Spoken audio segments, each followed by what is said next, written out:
Hi, welcome to Nereal Miniatures. Desert bases have always been my go-to terrain bases because they are quick to do and pretty good looking. I use desert bases for my Dark Angels and for my Black Templars, as you can see here with this Redemptor Dreadnought. So in this video I'm going to show you how to make and paint a desert base.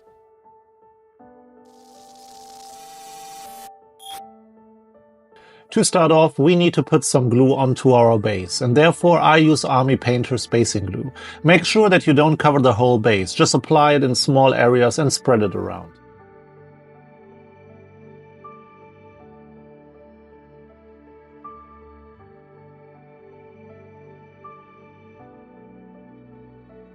In the next step, we add some sand and small stones to our base. Just sprinkle it all over the base and wait for it to dry.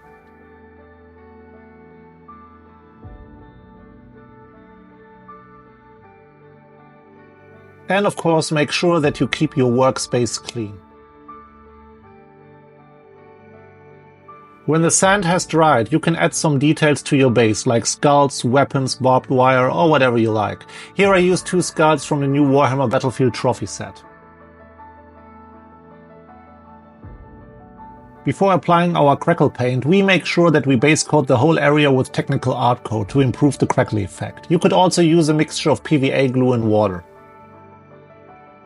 Now it's time to get our crackle paint onto our base, and therefore I use Agrellan Earth for that. Make sure that you apply it thicker in certain areas and thinner in others to achieve a different, slightly uneven look.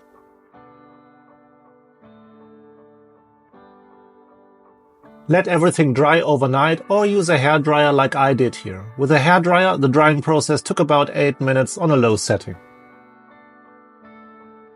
Here you can see the effect of applying the technical paint thicker or thinner in certain areas. This provides a more natural look for our base. I primed the base with Chaos Black and now it is ready to be painted. We start with a base coat of Zandri Dust, and you might ask yourself why not priming it directly with Zandri Dust. The first reason is that the spray paint has a slightly different finish, so after priming it, you had to go over the base with Zandri Dust nevertheless. Second reason is that the black color already provides some shadows underneath our cracks.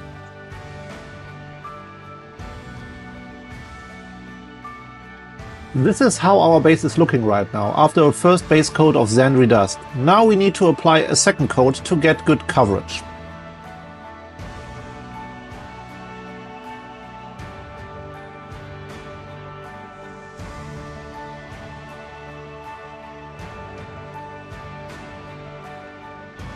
Now we start applying a third coat of Zandri Dust, but what we are going to do now is using the wet blending technique. While the Zandri Dust coat is still wet, we apply Doombull Brown to the sandy areas and Ushabti Bone to the crackle paint areas. While everything is still wet, we go back and forth using these colors on the transitions between these areas to smoothen them out.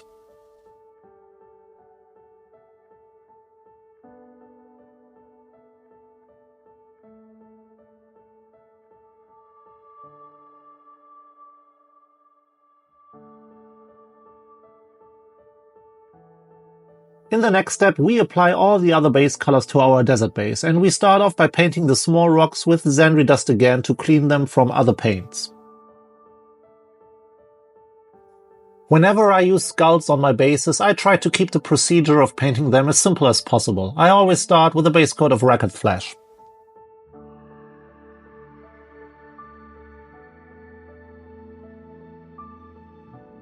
Here in this case I also need to paint the Cadian Shock Troops helmet, and therefore I use Vulkan Green.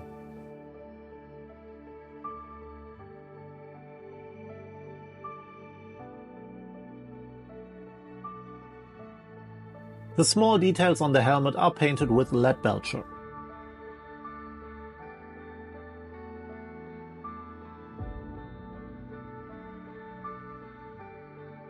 Now we apply a wash of Agrax Earthshade to our base. Just make sure that it does not pool anywhere.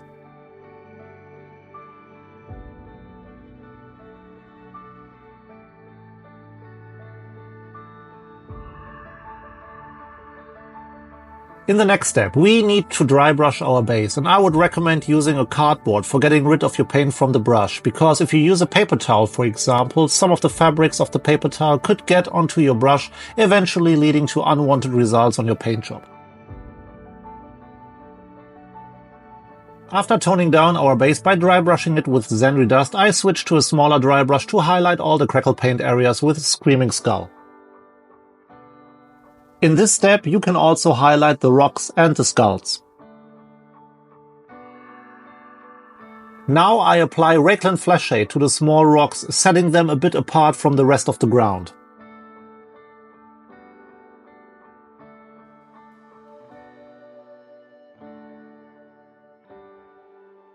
In the next part, we apply pigments to our base, and this can get very messy, so you have to work with them very carefully, and I would also recommend wearing a mask while working with pigments.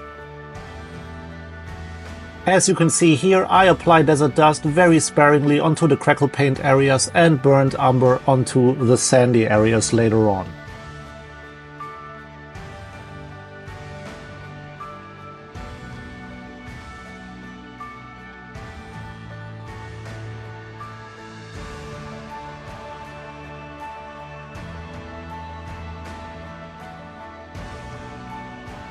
As a last step, I highlight the rocks again by slightly dry brushing them with Screaming Skull.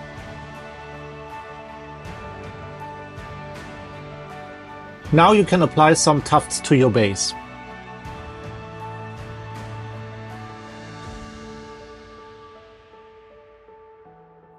The final step, but always a satisfying one, is painting the rim of your base. You can use any black you want. I use Abaddon Black here.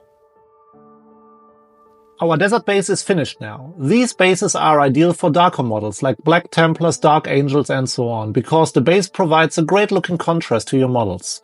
I hope that you enjoyed the video. Don't forget to subscribe and like, and I hope I'll see you in the next video. Cheers!